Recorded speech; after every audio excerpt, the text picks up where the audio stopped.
Ephraim and Manasseh. Well, any blessing to my children would be a blessing to me, believe me. And Jacob says, God, before whom my fathers Abraham and Isaac did walk, the God which fed me all my life long unto this day, whether that was in Haran or in Canaan or here in Egypt, the angel which redeemed me from all evil, one I wrestled with at the base of the ladder. God, bless the lads. Let my name be named on them, and the name of my fathers, Abraham and Isaac. Let them grow into a multitude in the midst of the earth. You see him now passing down the Abrahamic covenant? God, you've been with me, and with my father, and with my grandfather. Will you now be with my son, and with his sons? You see the generations laid out in that beautiful verse? The name of God being passed down throughout them, growing into a multitude to bless all the families of the earth.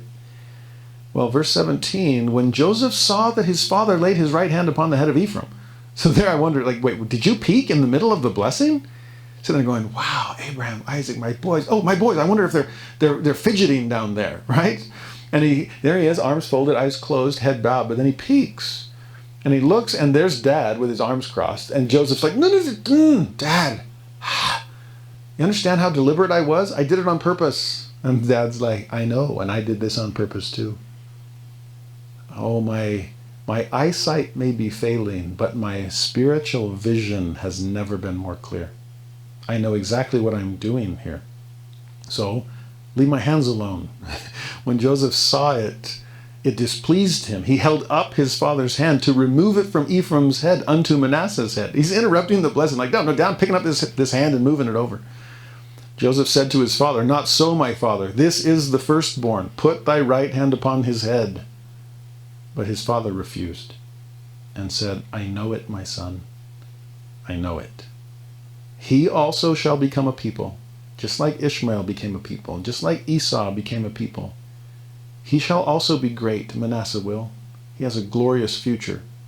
But truly his younger brother shall be greater than he, and his seed shall become a multitude of nations.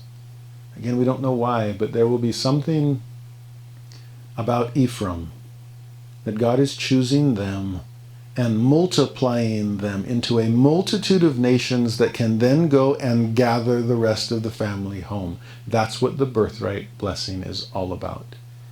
Ephraim first, and gathering in Manasseh. We see that in the early history of the church, as people from the British Isles, people from Europe, Northern Europe, flock into the kingdom. Ephraimites. Joseph Smith, an Ephraimite. You see then the kingdom spread, especially among the descendants of Lehi. There's Manasseh. Lehi was from Manasseh. And to see the Lamanite mission right off the bat, to see the church growing by leaps and bounds in Latin America, so many of whom in their patriarchal blessings come from the tribe of Manasseh.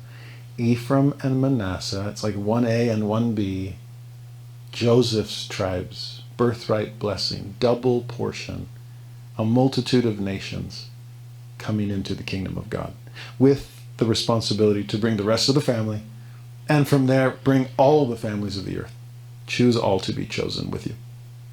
Well, verse 20, Jacob blessed them that day, saying, in thee shall Israel bless, saying, God make thee as Ephraim and as Manasseh.